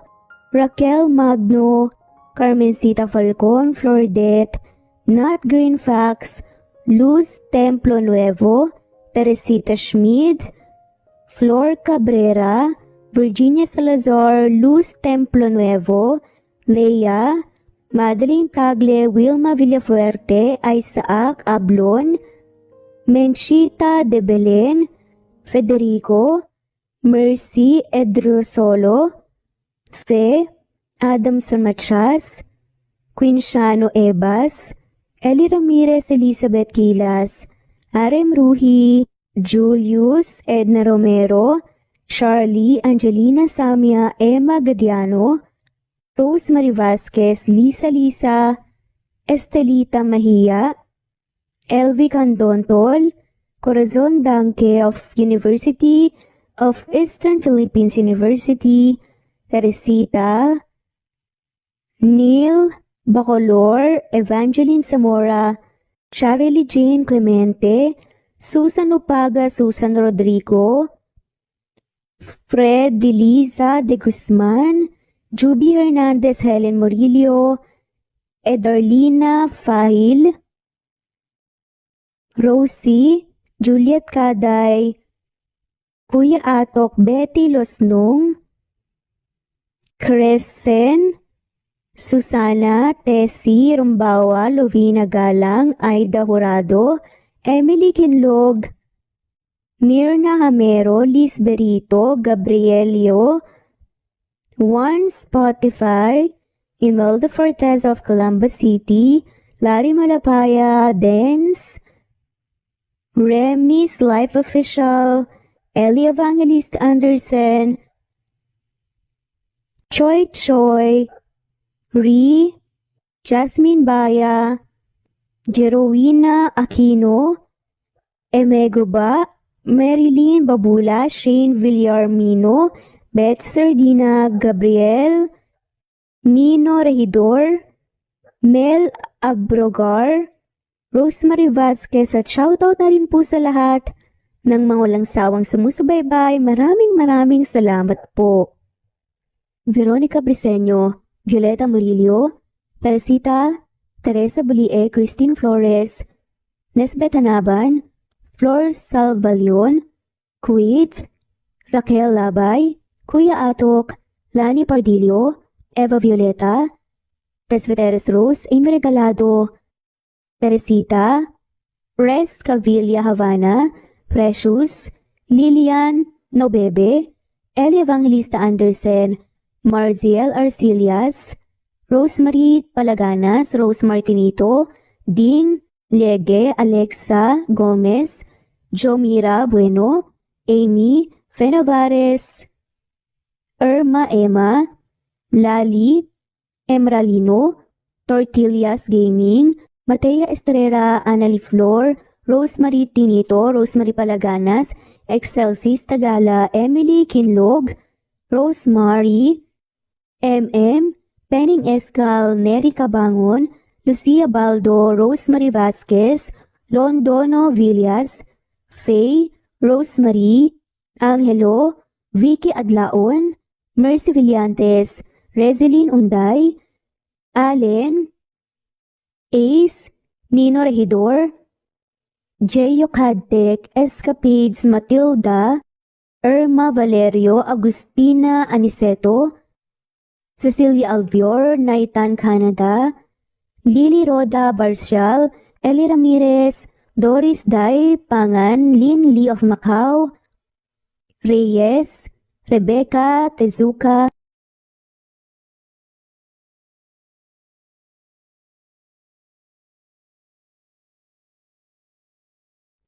Naitan Canada, Lisa Lisa, Ellie Evangelista Anderson, Rosemary Vasquez, Charlene Cartilla, Nat Green Fax, Wilma Oliveros, Jennifer from Singapore, Ederlina Albiso, Lloyd Dagabas, Rad TV of Hong Kong, Presbyteros Rose Ostonalito, Ellie Evangelista Anderson, Jalen Barobaro,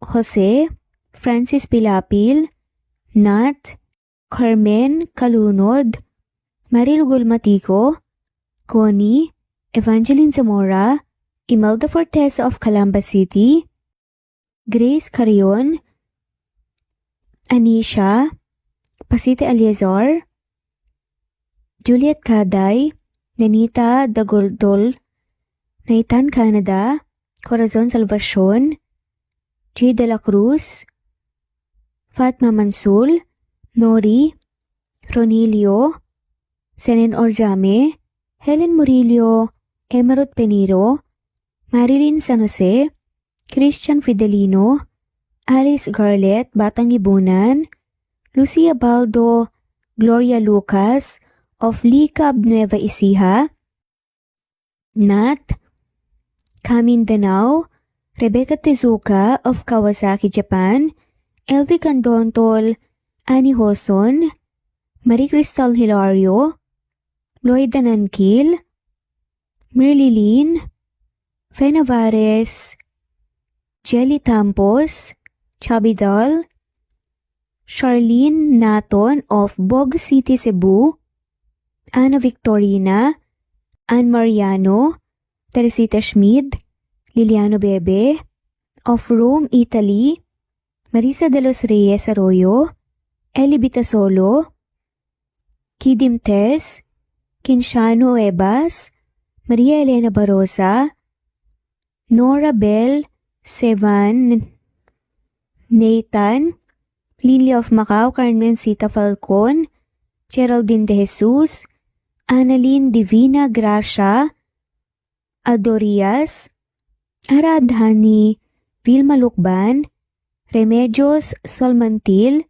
Ederlina Albinso, Maria Josephine Peña Sales, Rosalie Naitan, Fe Dip Dorado, Maribel Quitola of Antipolo City, Loida Gabas, Busolve Tayo, Marilu Abad, Epifania de Ocares, Zenaida Hamo, Marie Cristal, Tess Batatas, Jay, Lynn, Juliet, Lilia, Teresita, Rosemary, Evangeline, Ronil, Rebecca, Rosalie Datu, Eliza Fronda of Marlene Basico, Flordette, Nancy Hupia, Batang Ibunan, Elibito Solo of Milan, Italy,